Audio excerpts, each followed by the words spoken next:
हाँ, अभी ये भाग एक के छात्रों के लिए ये प्रथम प्रश्न पत्र का एक पहले यूनिट का ये चैप्टर है, पांचवा चैप्टर, जिसमें हम लोग पढ़ते हैं पृथ्वी की आंतरिक संरचना, इंटीरियर ऑफ द अर्थ।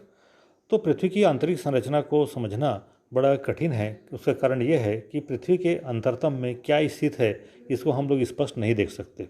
हम लोग जिस धरातल पर खड़े हैं वहाँ से लगाकर लगभग 6,371 किलोमीटर की दूरी पर पृथ्वी का केंद्र स्थित है। और यहाँ से पृथ्वी का सतह जहाँ पर हम हैं ये लगभग 6,371 किलोमीटर है। यही पृथ्वी का अर्धव्यास है और इसका दुगुना हम करेंगे तो वह पृथ्वी का व्यास कहलाता है। और इसके आधार पर पृथ्वी का आकार काफ़ी बड़ा है और इसका जो सरकमफेरेंस है भूमध्य रेखा पर यह लगभग 40,000 किलोमीटर के आसपास है।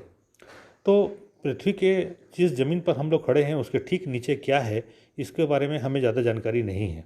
तो पृथ्वी के जो आंतरिक भाग को जानने के बहुत सारे जो साधन हैं उन साधनों में को हम लोग दो भागों में बांटते हैं। कुछ को हम लोग कहते हैं प्राकृतिक साधन और कुछ को कहते हैं हम लोग अप्राकृतिक साधन।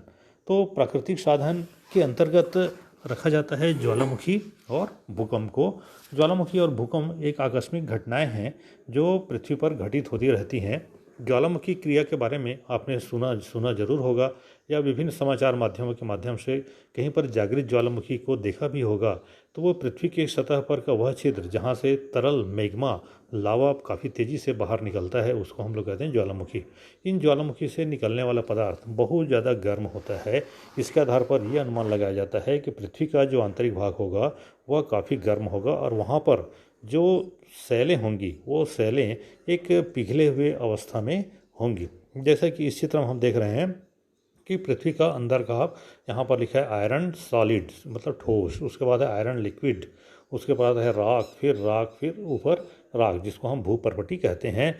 तो पृथ्वी के बीच का जो भाग है यहाँ पर बहुत ज़्यादा गर्म है और यह एक प्रकार से लिक्विड या तरल स्थिति में है।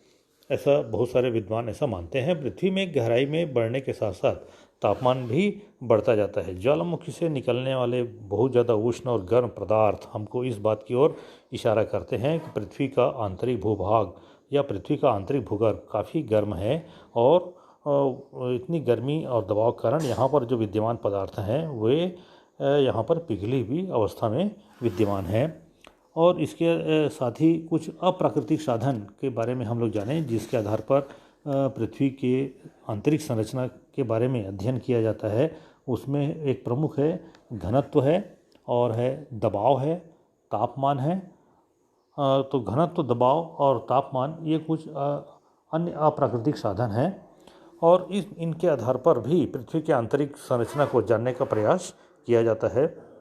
घनत्व क्या है या डेंसिटी क्या है इसको हम इस प्रकार से समझ सकते हैं कि बहुत सारे पदार्थ हैं जो पानी में डूब जाते हैं और बहुत सारे पदार्थ पानी में तैरते हैं। जैसे मान लीजिए एक लकड़ी का एक टुकड़ा लिया जाए और उतने ही बड़ा साइज का लोहे का टुकड़ा हम लें और दोनों को पानी में डालें तो लोहे का टुकड़ा पानी में डूब जाता है और जो लकड़ी का टुकड़ा है वह उस पर फ्लोट करता है या तैरते रहता है।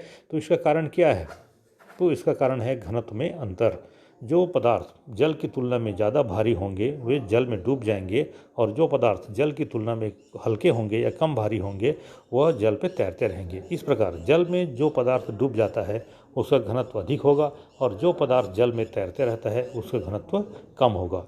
तो घनत्व का अनुमान लगाने के लिए जल को एक आदर्श स्थिति माना जाता है और जल के सापेक्ष में किसी भी अन्य धातु के घनत्व को व्यक्त किया जाता है। जैसे एक समान आयतन का जल और एक समान आयतन का हम लोहा लें तो हमको पता चलता है कि समान आयतन के जल की तुलना में जो लोहे का है वह लगभग 5 से 8 या 11 गुना ज़्यादा भारी होता है।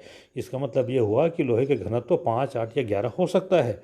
तो पृथ्वी पर जितने प्रकार के धातु पाए जाते हैं सभी का घनत्व अलग अलग होता है और इसके आधार पर ही यह पता लगाया गया, कहा जाता है कि जबकि पृथ्वी का औसत घनत्व है 5.5, इसका मतलब है जो पृथ्वी जो एवरेज है वह पानी की तुलना में 5.5 गुना ज़्यादा भारी है। तो यह पृथ्वी का औसत घनत्व हुआ। लेकिन हम लोग देखते हैं तो पृथ्वी का जो ऊपर का धरातल है, जिसको हम लोग क्रस्ट कहते हैं या भूपर्पटी कहते हैं, उसका घनत्व 2.7 के लगभग है। इसका अर्थ ये हुआ कि पृथ्वी के धरातल 2.7 है तो पृथ्वी का आंतरिक भाग का घनत्व उससे ज़्यादा होगा, क्योंकि औसत घनत्व 5.5 है। तो इससे यह अनुमान लगाया जाता है कि पृथ्वी के आंतरिक भाग पर स्थित परतों का घनत्व अधिक होगा। इसी प्रकार से दबाव और तापमान वाले भी प्रमाण हैं, जिसके बारे में हम नेक्स्ट उसमें चर्चा करेंगे। धन्यवाद।